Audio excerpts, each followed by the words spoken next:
आप देख रहे हैं प्राइम टीवी, सच साहस सरोकार।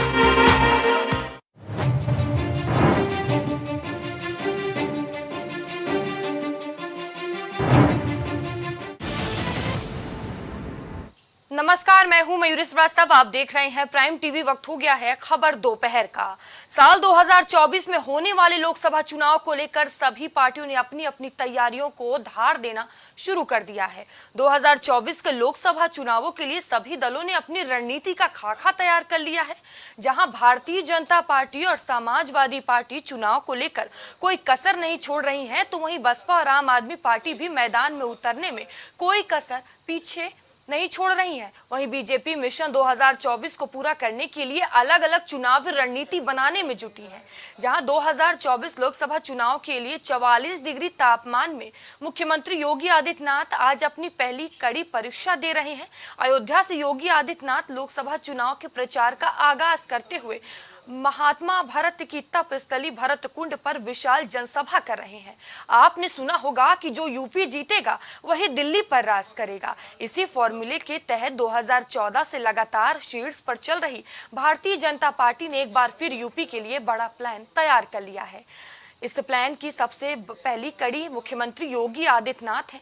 अयोध्या में राममय माहौल तो हमेशा बनता है और 2024 में बड़ी राम लहर यहां से उठेगी, लेकिन सीएम योगी राम नहीं बल्कि भरत की भूमिका में रहकर अपना संकल्प पूरा कर रहे हैं। सभी दल लोकसभा चुनाव को लेकर जोरों शोरों से तैयारी में है। टक्कर जबरदस्त रहने वाली है और देखने वाली बात होगी कि किसकी तैयारी किस पर भारी पड़ती है।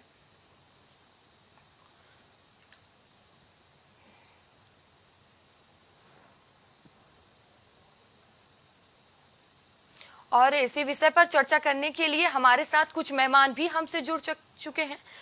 मेहमानों का परिचय करवा देती हूँ। देशबंधु दीक्षित भारतीय जनता पार्टी से हमसे जुड़े हुए हैं और तारिक खान समाजवादी पार्टी से अपना पक्ष रखेंगे। प्रशांत यादव आम आदमी पार्टी से हमसे जुड़े हुए हैं। देशबंधु जी, चर्चा की शुरुआत मैं आपसे करूंगी। आपकी तरफ से लगातार अभियान चलाए जा रहे हैं। टिफिन पर चर्चा, महाजन संपर्क अभियान, रैली, प्रेस कॉन्फ्रेंस की जा रही है। अयोध्या से सीएम योगी आदित्यनाथ ने आज चुनाव का आगाज कर दिया। एक अलग रणनीति के साथ आप मैदान में उतरे हुए हैं। जीत की हैट्रिक लगाने की बात कर रहे हैं। 80 सीट पर जीतने का दावा कर रहे हैं।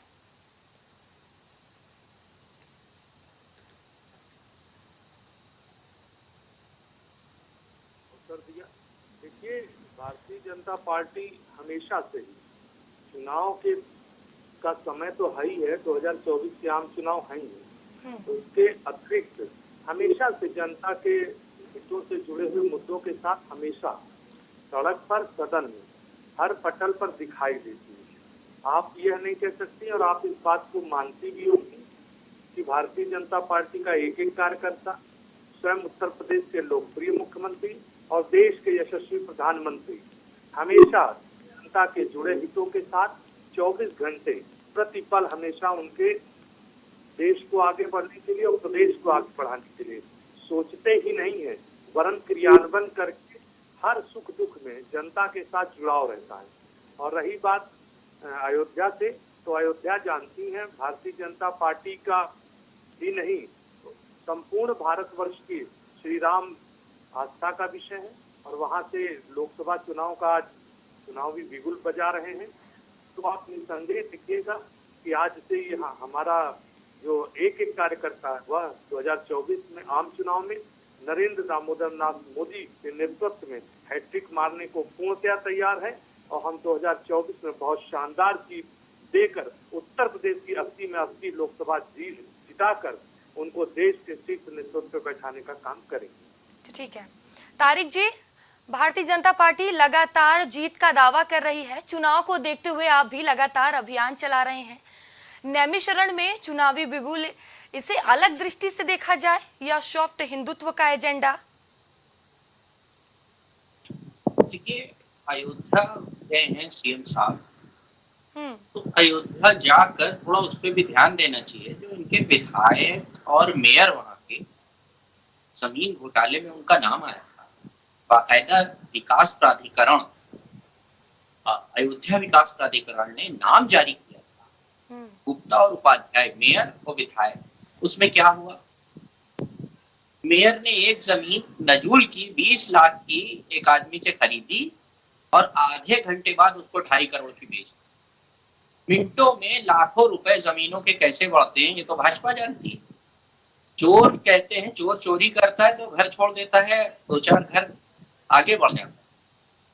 तो ये तो अयोध्या में इस तरीके की चीजें हो रही है। बार बार जाते हैं मुख्यमंत्री वहां पर, लेकिन इस पे क्यों नहीं कुछ बताते हैं कि ये सब जो मामले हुए थे 2022 अगस्त 2022 का मामला है, एक मामला और है, और हर मामले में वहां के मेयर, मेयर के भतीजे और वहां के विधायक, इन्हीं का नाम आता है। 3 लोगों का। एक और मामला कि जमीन 2.5 करोड़ की ली और 10 मिनट के बाद 18 करोड़ की बेच दी गई। कैसे 16.5 करोड़ रुपए जमीन के बढ़ जाते हैं ये भाजपा ही जानती है। हमें भी बता दे, हम लोग भी अगर कहीं जमीन हो छोटी मोटी तो उसको 5,000 गुना पैसा उसका कैसे बढ़ जाता है, और ट्रस्ट उसको खरीद। खास बात यह है, कोई भी खरीदे उससे कोई मतलब नहीं है, लेकिन राम जन्मभूमि ट्रस्ट उसको खरीदता है। एक जमीन जो 20 लाख की थी उसको 2.5 करोड़ में खरीदता है। उसी दिन सुन लीजिए, 20 लाख की जमीन 2.5 करोड़, 2 करोड़ की जमीन 18 करोड़ की। ये सब अयोध्या में हो रहा है। और जो ये जमीन है इसकी दूरी अयोध्या राम मंदिर से 300 से 500 मीटर दूरी पर ये सब कुछ हो रहा है। इस पे क्यों नहीं जवाब देते जब वहां जाते? जी ठीक है, ये तो हो गई, आपने अपनी बात रख दी। मैंने जो आपसे सवाल किया उसका आपने जवाब नहीं दिया। लगातार आप अभियान चला रहे हैं, नैमिषारण्य में आपने चुनावी बिगुल बजाया। इसे अलग दृष्टि से देखा जाए या सॉफ्ट हिंदुत्व का एजेंडा, यही मेरा आपसे सवाल था। मैम देखिए, सॉफ्ट हिंदुत्व और हार्ड हिंदुत्व हम नहीं जानते क्या होता है, ये तो अपना बनाया हुआ है। क्या अखिलेश यादव साहब को अपनी मर्जी से अपनी आस्था जताते हुए मंदिर जाने का अधिकार नहीं है? क्या वो प्रैक्टिसिंग हिंदू नहीं है? ये अधिकार उनको संविधान देता है। अगर वो वहां जाते हैं तो इसमें दिक्कत क्या है, मुझे नहीं समझ में आता है। ऐसे अभियान, ऐसे किसी का पेटेंट है क्या? मंदिर या मस्जिद या गुरुद्वारा या चर्च, किसी का पेटेंट हो सकते हैं क्या मैम? क्या भाजपा ये बार बार जताना चाहती है कि कुछ मंदिर या सारे मंदिर उनका पेटेंट है, या वो वहां वही लोग जा सकते हैं या और नेता वहां पर नहीं जा सकते हैं? जब और नेता जाते हैं तो उसको सॉफ्ट हिंदुत्व या हार्ड हिंदुत्व से क्यों जोड़ा जाता है? क्या अखिलेश यादव साहब क्या प्रैक्टिस करते हैं? वो हिंदुइज्म सनातनी नहीं है क्या? तो वो वहां जाकर अगर पूजा कर रहे हैं तो उसमें दिक्कत क्या है? मैं अगर मुस्लिम हूँ, मैं कहीं दरगाह पे जा रहा हूँ, नमाज पढ़ रहा हूँ, तो उसमें दिक्कत क्या है? यही तो योगी आदित्यनाथ साहब भी कहते हैं। आप अगर नैमिषारण्य चले गए वहां पर, अखिलेश यादव साहब वहां से चुनावी अभियान शुरू किया जा रहा है, तो इसमें ये उनका वहां जाने का अधिकार है। हर आदमी अपने धर्म के हिसाब से जहाँ उनके मंदिर होते हैं वहां जाते, तो वो राजनीति का हिस्सा नहीं है। वो ये बात है कि हाँ उनका ये अधिकार है। हम वहां जाने के बाद हम सिर्फ ये बताना चाहते हैं कि उत्तर प्रदेश और देश की जनता को बीजेपी ने छलने के अलावा कुछ नहीं किया है। अभी मैंने अयोध्या का उदाहरण दिया क्योंकि मेरे पास टॉपिक ये आया था कि योगी साहब अयोध्या गए, लेकिन अगर ओवरऑल देखा जाए तो ओवरऑल ये कोई सॉफ्ट हिंदुत्व या हार्ड हिंदुत्व की बात नहीं है। यहाँ पर बात यह है कि उत्तर प्रदेश की जनता और देश की जनता परेशान है, उनको भारतीय जनता पार्टी का विकल्प चाहिए। उत्तर प्रदेश में मुझे पूरा यकीन है कि वो विकल्प समाजवादी पार्टी बन के आएगी। समाजवादी पार्टी अपने अभियान में लगी हुई है, वो जगह जगह शिविर कर रही है। हमारे राष्ट्रीय अध्यक्ष के प्रोग्राम लगे हुए हैं, हम कई जिले कवर कर चुके हैं। आने वाले टाइम में और जिलों में भारतीय जनता पार्टी 80 सीटों पर जीत का दावा कर रही है, आप अपने आप को कहां देख रहे हैं? 80 में से कहीं इन्होंने 80 में से 85 सीट जीतने की बात नहीं की। मुझे खुशी सिर्फ इस बात की है, इन्होंने ये कहा कि ये 80 में 80 जीत लेंगे, हम खुश हैं इस बात से। वरना ये कहीं ये ना कह देते कि ये 80 में से 100 सीट जीत लेंगे।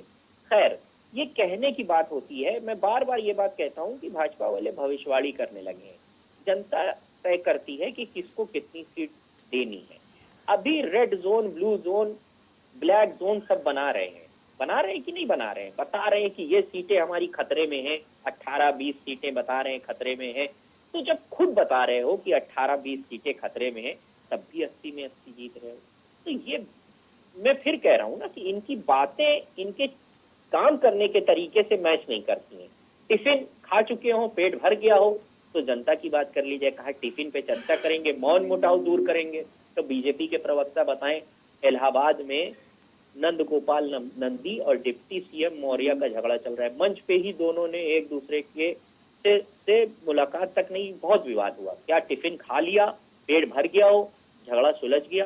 कानपुर में झगड़ा चल रहा है महाना जी का और वहां के 2 सांसदों का। कानपुर विकास प्राधिकरण की मीटिंग बुलाते हैं वहां के विधायक और विधानसभा अध्यक्ष महाना जी, लेकिन उसमें वहां के सांसद ही नहीं आते हैं और सांसद बीजेपी के ही कहते हैं। मैं कंप्लीट कर लूं, बस 5 सेकंड दूंगा। बीजेपी के ही सांसद कहते हैं, अहम मुद्दा है कि महाना जी को ऐसी मीटिंग बुलाने का अधिकार ही नहीं है। तो टिफिन का मुद्दा ये था कि टिफिन खाएंगे और जो गिले शिकवे हैं दूर करेंगे। तो टिफिन खाया, आटा महंगा कर दिया, चावल महंगा कर दिया, दाल महंगा कर दिया, दही पे 5% का टैक्स लगा दिया। तो गरीबों के मुंह से निवाला छीन के अपना टिफिन खा के मौन मुटाव दूर कर रहे हैं। तो टिफिन खा के पेट तो भर लिया है, लेकिन मौन मुटाव दूर हुआ कि नहीं हुआ? या अयोध्या गए थे तो वहां पूछा कि आपने अपने विधायकों के ऊपर क्या कार्रवाई की है? क्यों? क्योंकि विधायक और आपके मेयर कवच पहने हुए हैं। असली कवच यही है। ये मोदी जी द्वारा बनाए हुए एक जैकेट है। जैसे ही आप ये जैकेट पहन लेते हैं, बस आप अदृश्य हो जाते हैं। आप कोई भी घोटाला कर सकते हैं, आप कोई भी घपला कर सकते हैं, कोई भी जमीन 5 रुपए की जमीन 50 करोड़ में बेच सकते हैं। बस वो जैकेट आपके पास होनी चाहिए। जैकेट खाली भाजपा के लोगों को बांटी जाती है, खासकर। ठीक है प्रशांत जी, आज से आपने गांव चलो अभियान की शुरुआत की है। अगर देखें तो पिछले चुनाव में आपका वो प्रदर्शन नहीं रहा जो आप चाहते थे, और दिल्ली की बात करूं तो वहां से 3 बार से आपकी सरकार है। यूपी में किस रणनीति के साथ आप उतर रहे हैं? आज शुरुआत जो हम कर रहे हैं, माननीय राज्यसभा सांसद श्री संजय सिंह जी जो कि उत्तर प्रदेश के प्रभारी हैं, वो आज शुरुआत कर रहे हैं उत्तर प्रदेश से। तो ये जो हमारा कारवां है, ये उत्तर प्रदेश के गांव-गांव तक जाएगा। मेरी आवाज आ रही है आपको? जी जी। इस माध्यम से हम सिर्फ गांवों तक सीधे ही नहीं पहुंचेंगे, इसके अलावा भी हमारी सोशल मीडिया की जो टीम है वो प्रत्येक जिले में 10,000 व्हाट्सएप ग्रुप भी बनाएगी, जिसमें हम हमारे जो दिल्ली सरकार, पंजाब सरकार में जो जनहित में कार्य हुए हैं उनको लोगों तक पहुंचाएंगे।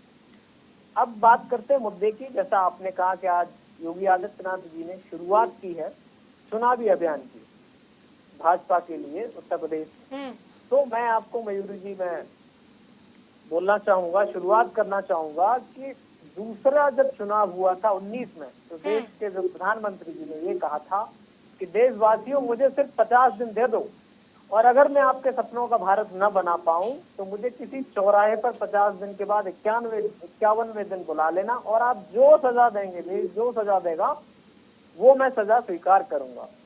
तो अब मैं आपको इनके कारनामे गिनाता हूं। क्या देश के सपना, जो देश के लोग थे, उन्होंने ये सपना देखा था कि बलात्कारी भूषण जैसा क्रिमिनल वो पॉक्सो की धारा में नामित किया जाता है और वो रैली निकालेगा? क्या ये जो है देश के लोगों के सपने का भारत बनाना था मोदी जी की? पहली बात। दूसरी चीज, जहां तक ये धर्म का गायन करते रहते हैं, इनको लगता है हिंदू धर्म क्या होता है? स्वामी विवेकानंद, जिन्होंने हिंदुत्व को, हिंदू धर्म को सही से व्याख्या की और विदेशों में, अमेरिका में हमारे देश का डंका बजाया। हिंदू धर्म ऐसे लोग जो हमारे देश की बहन बेटियों की इज्जत आबरू को लूटने वाले बलात्कारियों, अपराधियों, इनको संरक्षण देते हैं। और यही नहीं, आसाम में 110 आतंकवादियों को मोदी जी की पार्टी ने शामिल किया चुनाव जीतने के लिए। देशद्रोही काम करने वाली पार्टी, इसके नेता, ये भगवान राम का पवित्र नाम अपने गंदे मुंह से लेने के लायक नहीं है। और ये राम के नाम के आड़ में, जैसा कि हमारे प्रवक्ता जी ने अभी बताया, साथी ने, तो सबको पता है कि किस तरह इन्होंने रामलला को भी नहीं छोड़ा। इन्होंने वहां भी जमीन में घोटाले कर लिए। और मैं आपको ताजा वार बताऊं, अभी हफ्ते पहले ही जो है मध्य प्रदेश में महाकाल की जो उज्जैन में मूर्ति का शिलान्यास, जो उद्घाटन बड़े जोर शोरों से मोदी जी ने किया था, 850 करोड़ का प्रोजेक्ट वो ढहा गया। ये इनके करप्शन की कहानी बता रहा है।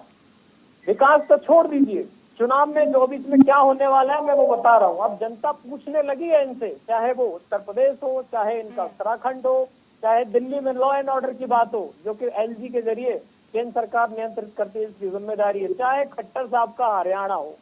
हरियाणा में खट्टर साहब को उस दिन गाँव वालों ने घेर लिया था, आपको खूब पता है। उनको फोर्स बुलाना पड़ा निकलने के लिए। तो लोगों ने मोदी जी की इच्छा के अनुसार अब इनसे जवाब लेना शुरू कर दिया है कि तुमने 50 दिन मांगे थे, हमने और 5 साल दे दिए। लेकिन तुमने क्या किया? आज आपने देखा चार्जशीट जो है दिल्ली पुलिस ने दाखिल की है, जिसमें ब्रजभूषण को क्लीन चिट मिल जाती है। और क्यों न मिले, जिसके सामने देश का गृह मंत्री, देश का प्रधानमंत्री और उत्तर प्रदेश के आदित्यनाथ योगी जो बात बात पर बुलडोजर निकाल लेते हैं, ये तीनों नतमस्तक हैं। मयूरी जी, आपने सोचा ये तीनों नतमस्तक क्यों हैं? ब्रजभूषण ने यह कहा था कि अगर इन तीनों में से मुझे एक भी ये कह दे कि इस्तीफा दे दो, पार्टी छोड़ दो, तो मैं छोड़ दूंगा। लेकिन तीनों ने नहीं कहा। क्यों? क्योंकि ये व्यक्ति इनको लड़कियां सप्लाई करता है। और ये बात मैं नहीं कह रहा, ये बात तमाम जो सबूत कह रहे हैं। लेकिन उसके बावजूद एक अपराधी रैली करता है, भगवान राम का मूल नाम लेता है उसकी आड़ में, और इसकी चार्जशीट जो है दाखिल करती है दिल्ली पुलिस, तो कहती है सबूत नहीं है। आप बताइए मयूरी जी, अगर हमारी बहन बेटियां कहीं भी जाएंगी इस देश में, तो क्राइम होने से पहले क्या वो उनके साथ कोई वीडियोग्राफर चलेगा? क्या क्रिमिनल ये बताएगा क्या वीडियो ऑन कर लीजिए और क्राइम को रिकॉर्ड कर लीजिए? ये कहना चाहते हैं ये बेशरम। और मैं उत्तर प्रदेश की बात बाबा जी को बता देना चाहता हूँ कि बाबा जी कितना संगीन अपराधी नहीं है इस देश में, पूरे में। अब अपराध को बढ़ावा क्यों न मिले? अभी आपने बस्ती की खबर पढ़ी होगी, 3-4 दिन हुए हैं, बस्ती में एक हमारी बहन के साथ जो दरिंदगी की भाजपाई युवा नेता ने और ठीक है सर, आप क्राइम की बात कर रहे हैं, लगातार कह रहे हैं, दिल्ली मॉडल पर क्या कहेंगे? साक्षी की हत्या कर दी जाती है, अरविंद केजरीवाल कुछ नहीं बोलते, इस पर क्या कहेंगे? पीड़ित परिवार से मुलाकात करने नहीं जाते। नहीं, सुनिए सुनिए सुनिए, आपको कैसे पता कि अरविंद केजरीवाल साक्षी मलिक के पास नहीं है? कोई उनका बयान सामने नहीं आता। सुनिए सुनिए, आप देखिए ना ट्वीट, आप चेक ही नहीं करते हैं। बात तो यही है ना कि देश के जो मीडिया चैनल्स हैं वो केजरीवाल जी के काम और उनके ट्वीट नहीं देखेंगे, वो सिर्फ मोदी जी के देखेंगे। हमारा प्रतिनिधि मंडल गया और पूरे परिवार को हमने आश्वासन दिया और हमने सरकार से भी कहा कि इसकी विस्तृत जांच की जाए। लेकिन आप ये बताइए, दिल्ली में एलजी का काम टांगड़ाना होता है, या रात में ऑर्डिनेंस लगा के दिल्ली सरकार के अधिकारों का छीनने का काम जो सरकार कर रही है, केंद्र सरकार, मोदी जी की तानाशाही, इनका काम है लॉ एंड ऑर्डर मेंटेन करना दिल्ली में। और इन निकम्मों से ये नहीं हो रहा, तो हम तो कब से कह रहे हैं दिल्ली पुलिस हमको दे दीजिए। उत्तर प्रदेश की बात कर रहा हूं मैं, आपको फिर वापस ले जाऊंगा। क्यों ले जाऊंगा? कि जालौन में 5 दिन पहले एक बेटी के पिता ने आत्महत्या कर ली, जिसका रेप हुआ था, पुलिस ने उसे परेशान किया। एक आईएएस की तैयारी करने वाला लखनऊ का एक मनीष, जिस पर पुलिस ने फर्जी मुकदमा लगाया, उसने आत्महत्या कर ली। क्यों कर ली? क्योंकि 50,000 रुपए मांग रहा था वहां का दरोगा। और आगरा से 50 किलो चांदी चोरी कर ली इनके जो पुलिस वालों ने। बनारस से 1.5 करोड़ से ज्यादा रुपए एक गुजराती व्यापारी से इनकी पुलिस ने। और मेरे गृह जनपद फिरोजाबाद में अभी 1 हफ्ते पहले एक बहन की खेत में शौच करने के दौरान उसको 3 लोगों ने गैंगरेप करके मार डाला। तो ये उपलब्धि गिना रहा हूं उनकी। ठीक है देशबंधु जी, तमाम आरोप लग रहे हैं। प्रशांत जी का साफ कहना है कि दिल्ली पुलिस हमें दे दीजिए।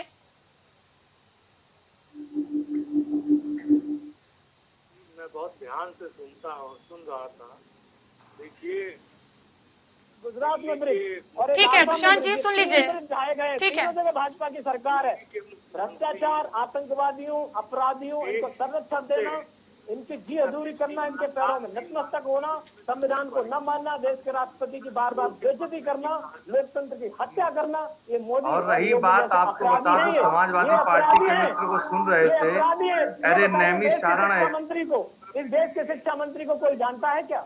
क्या देश के शिक्षा मंत्री को? और उत्तर प्रदेश में आपने देखा, चाहे लोकसभा के 2014 के चुनाव हो, चाहे 2017 का चुनाव हो, या 2019 का चुनाव हो, या अभी स्थानीय निकाय चुनाव है, आपने देखा होगा सत्ता की चाशनी के लिए, सत्ता के लिए ये लोग ध्रुव विरोधी, चाहे की सरकार बनाने का प्रयास किया हो, चाहे आपने देखा होगा एक आम चुनाव में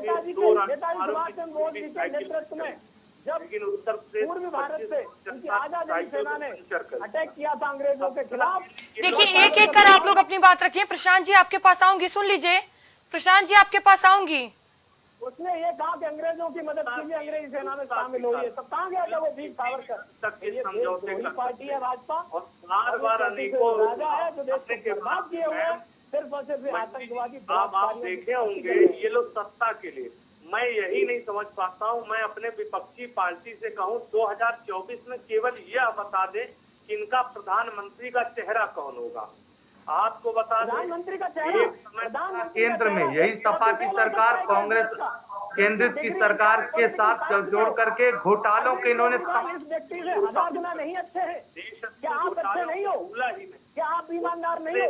इस देश का हर एक नागरिक 140 करोड़ में से वर्तमान प्रधानमंत्री से लायक है, चाहे वो कोई भी हो। ऐसा कोई प्रधानमंत्री होता है जो बलात्कारियों के सामने उसके तलवे चाटने लगे? जी ठीक है प्रशांत जी, ठीक है, आपने तमाम आरोप लगाए, तमाम सवाल किए हैं, उसके जवाब भी तो सुन लीजिए। देशबंधु जी, तमाम आप पर आरोप लगे हैं सुरक्षा व्यवस्था को लेकर, क्राइम को लेकर। उन्होंने ये कहा कि दिल्ली पुलिस हमें दे दीजिए, उसको लेकर जवाब दे दीजिए। केंद्र शासित प्रदेश में राज्यपाल ही जो होता है वही पुलिस उसके अधिकार में होती है। यहाँ हम नहीं कहते, ये भारत का संविधान कहता है। आप उठा कर देख लीजिए जितने भी केंद्र शासित प्रदेश हैं और वहाँ जितनी भी पुलिस हैं सब राज्यपाल के अधीन काम करती हैं। संविधान से बढ़कर कोई नहीं है। यह कह देते हैं कि दिल्ली भी एक केंद्र शासित प्रदेश है और इनको मालूम होना चाहिए। अगर जानकारी नहीं आए तो थोड़ा पढ़ा के आया करें। केंद्र शासित प्रदेश कितने हैं? मैं दिल्ली को छोड़ दी, उसके अतिरिक्त भी कितने केंद्र शासित प्रदेश है। वहाँ की सभी पुलिस जो है वो राज्यपाल के अधीन काम करती है और केंद्र शासित प्रदेश में ही सारी सत्ता जो होती है वो केंद्र के ही नेतृत्व में चलती है। इनको शायद पता नहीं होगा और बार बार ये दिल्ली मॉडल की बात करते हैं। हाँ, दिल्ली हो सकता है कि जो ईमानदारी का ढोंग रखते हैं इनके मुख्यमंत्री दिल्ली के, वैसा नहीं होगा। जी ठीक है, एक एक कर अपनी बात रखिए। ठीक है, ठीक है। जिसकी ट्रेनिंग पे करोड़ों के बंगले में लाखों के फर्नीचर हो, करोड़ों की बिजली के इंस्ट्रूमेंट लगे हो और करोड़ों का इंफ्रास्ट्रक्चर हो, ऐसा मुख्यमंत्री वर्ष में आज तक न हुआ है न देखा है। और आपको बता दें, रही बात दिल्ली का मॉडल फ्लॉप हो गया है। जनता जनार्दन देखिए, मैं झूठ पे झूठ बरसने और देश को लूटने खसोटने की जो विपक्षियों की चाल है। मैंने कहा ना, जब चुनाव होते हैं सारे विपक्षी दल, मैं तो पूछना चाहता हूँ आपके चैनल के माध्यम से बता दें कि 2024 के आम चुनाव में हमारा चेहरा तो घोषित है कि प्रधानमंत्री के नेतृत्व में हम हैट्रिक मारेंगे। इनका चेहरा कौन होगा? क्या पश्चिम बंगाल की ममता बनर्जी होंगी या उत्तर प्रदेश के पूर्व मुख्यमंत्री अखिलेश होंगे या कांग्रेस के युवा राज्यपाल राहुल गांधी होंगे? ठीक है प्रशांत जी, आऊंगी आपके पास, आऊंगी। कुमार होंगे या तमिलनाडु से के स्टालिन होंगे? मैम, जब मयूरी जी चुनाव आता है तब जब ये लोग गठबंधन बना लेते हैं, केवल इनका एक काम है कि नरेंद्र दामोदर दास मोदी और भाजपा के नेतृत्व में जो भारतवर्ष विश्व की 5 अर्थव्यवस्थाओं में आ गया है वो अनवरत विकास के पथ पे कैसे रोका जाए। और जब चुनाव आ जाता है तो हार का ठीकरा ये ईवीएम पर फोड़ देते हैं, एक दूसरे पे आरोप प्रत्यारोप लगाकर फिर अलग हो जाते हैं, क्योंकि इनके रास्ते कभी एक ही नहीं है। ये बस सत्ता प्राप्ति किसी भी किंचित कारणों से हो। और रही बात, मैं आपको बार बार कहूँ, नैमिषारण्य में जाने से भगवान भी ना पाप करेंगे। पिछले 6 महीनों में आपने भी देखा, इन्हीं के समाजवादी पार्टी के एक नेता ने श्री राम चरितमानस जैसे महाकाव्य पे भ्रष्टा की आलोचना की, लेकिन कभी भी पूर्व मुख्यमंत्री ने उसके लिए कभी भी क्षमा याचना नहीं की। आज ये नैमिषारण्य जाए। हाँ जी ठीक है प्रशांत जी, भारतीय जनता पार्टी अपनी तैयारियां बता रही है, जीत का दावा कर रही है। समाजवादी पार्टी भी अपनी तैयारी बताकर जीत का दावा कर रही है। आप 80 सीटों पर अपने आप को कहां देख रहे हैं? मेरा सवाल सीटों से नहीं है, मेरा सवाल है कि 140 करोड़ जनता इस बार लाठी जूते लेकर के मोदी जी की जो मन की इच्छा थी 50 दिन बाद वो 5 साल और दे करके पूरे करने वाली है। शुरुआत हरियाणा वालों ने कर दी है, गांव में इनका घुसना बैन कर दिया है, खट्टर को घेर के पीटना शुरू कर दिया। क्या सर जनता के बीच ये आरोप को लेकर जाएंगे या अपने भी कुछ काम लेकर जाएंगे? कुछ आम आदमी पार्टी एकमात्र देश की कट्टर ईमानदार पार्टी है जो राष्ट्र हित में जिसका काम होता है शिक्षा, स्वास्थ्य, कुछ भी चीजें आप ले लीजिए, हर वर्ग के लिए, हर उम्र के व्यक्तियों के लिए, महिलाओं के लिए, सबके लिए हमने काम किया है। उस काम के दम पे हम जाएंगे लोगों के बीच और इस देश के 140 करोड़ लोगों के पास जाएंगे, अपना काम गिनाएंगे। अखंड भी ये देश दे रहा है कि हमारी। ठीक है देशबंधु जी, प्रशांत जी का कहना है कि हम लोगों ने सबके लिए काम किया है, अपने काम को लेकर जनता के बीच जाएंगे और सबसे ईमानदार पार्टी है।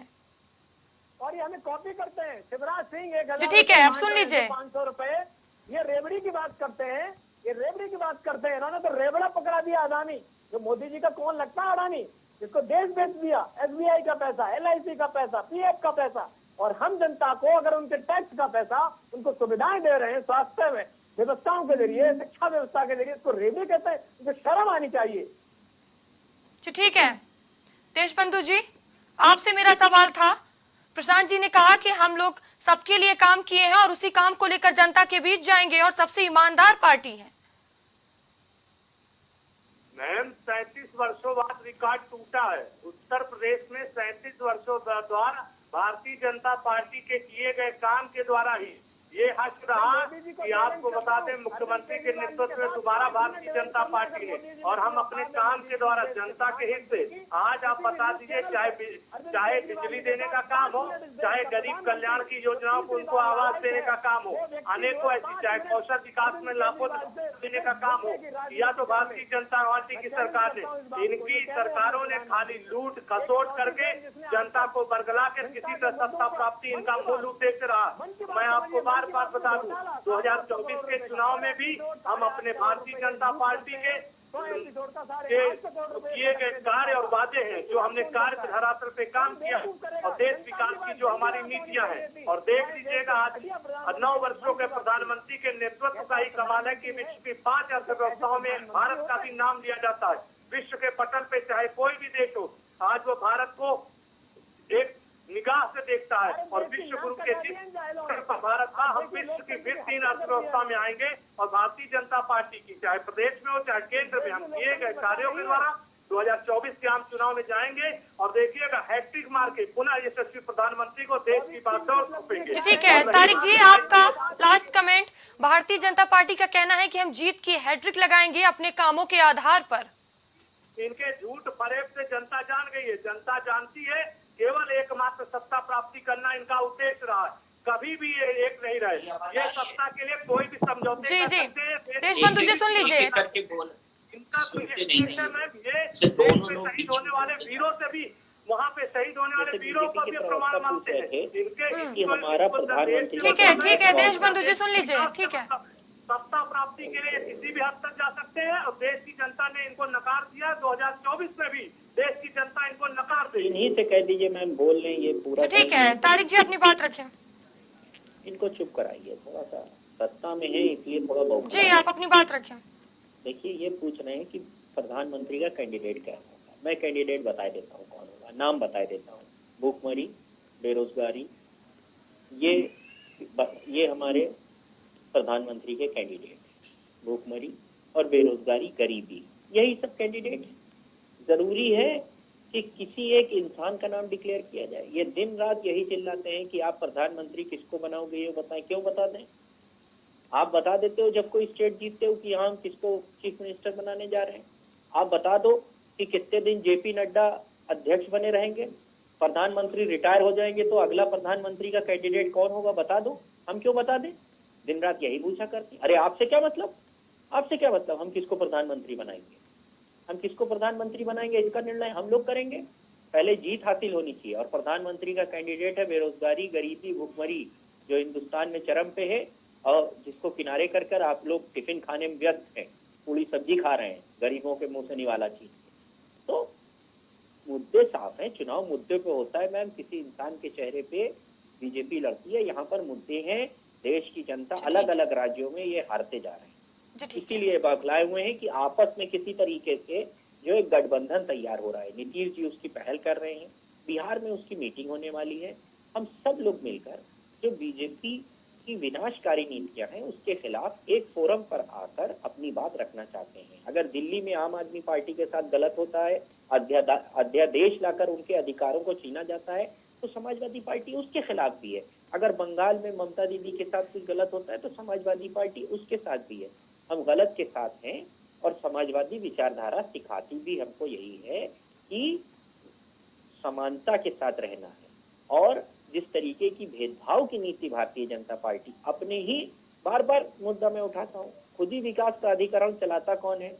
वही कह रहा है कि एक विधायक एक मेयर जो है वो आपका भू माफिया, उसके खिलाफ क्या एक्शन लिया? बार बार जाते हैं अयोध्या, तो मेरा कहने का सिर्फ इतना मतलब है कि प्रधानमंत्री कौन बनेगा, लीडर कौन होगा, ये इसकी चिंता आप मत करिए, ये हमारा मैटर है। आप अपना पहले मसला सुलझा लीजिए, पहले ये बता दीजिए कि अगला अध्यक्ष किसको चुनेंगे, या अमित शाह साहब जब गृह मंत्रालय से हटेंगे, जैसे राजनाथ साहब इनको हटाकर उनको दे दिया था, अब किसको इस साल भर में क्या कोई और रिप्लेसमेंट करने वाले, हम तो नहीं पूछते हैं।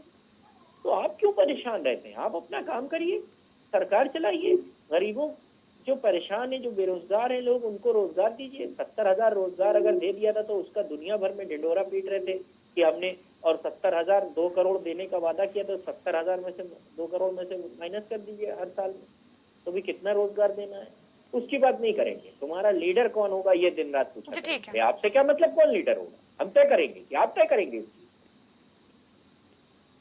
ठीक है, आप सभी पैनलिस्ट का बहुत बहुत धन्यवाद हमसे जुड़ने के लिए। तो साल 2024 में होने वाले लोकसभा चुनाव को लेकर सभी पार्टियों ने अपनी अपनी तैयारियों को धार देना शुरू कर दिया है, लेकिन अब देखने वाली बात होगी कि किसकी तैयारी किस पर भारी पड़ती है। बता दें कि मिशन नशे पर सभी पार्टियों ने अपनी पूरा जोर दिखाना शुरू कर दिया है। जहां भारतीय जनता पार्टी अभियान चला रही है तो समाजवादी पार्टी, बसपा और आम आदमी पार्टी भी पीछे नहीं है। सभी दल मैदान में उतर चुके हैं और अपनी पूरी ताकत झोंक रहे हैं, और ये देखने वाली बात होगी कि आखिर चुनावी रंग में कौन रंगता है और जीत किसे हासिल होती है। फिलहाल अभी के लिए इतना है। देश दुनिया की तमाम खबरों के लिए बने रहिए प्राइम टीवी के साथ। नमस्कार।